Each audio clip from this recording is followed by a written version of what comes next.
Sono da poco trascorse le 10:30 quando la bara bianca coperta di rose esce dall'obitorio di via Cornaro a Padova per essere caricata sul carro funebre e raggiungere la basilica di Santa Giustina.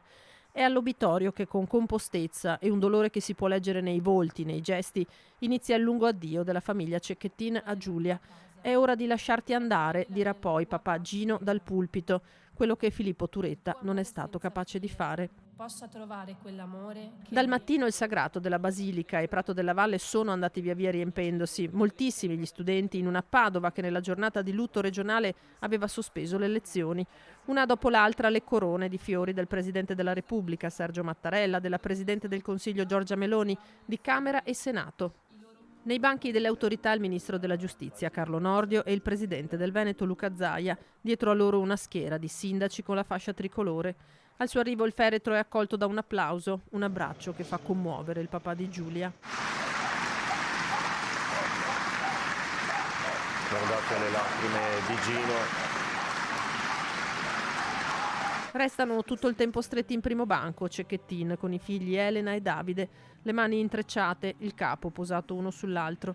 Il sorriso di Giulia ci mancherà perché il suo viso ci è divenuto caro, ha detto il vescovo di Padova, Monsignor Claudio Cipolla, nella sua omelia, invocando poi il Signore. Insegnaci, Signore, la pace tra generi, tra maschio e femmina, tra uomo e donna.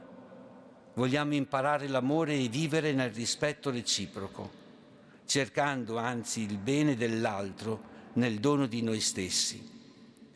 Non possiamo più consentire atti di sopraffazione e di abuso. E poi l'unico passaggio esplicito riferito a chi Giulia l'ha uccisa. Chiediamo la pace del cuore anche per Filippo e la sua famiglia.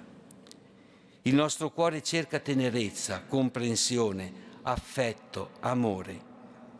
La pace del cuore è pace con se stessi, con il proprio corpo, con la propria psiche, con i propri sentimenti, soprattutto quelli che riguardano il senso delle azioni che compiamo e il senso della vita. In molti si avvicinano al banco dei Cecchettin al momento di scambiarsi un segno di pace. Si fa avanti un uomo i cui lineamenti l'Italia ha imparato a conoscere nel 2021.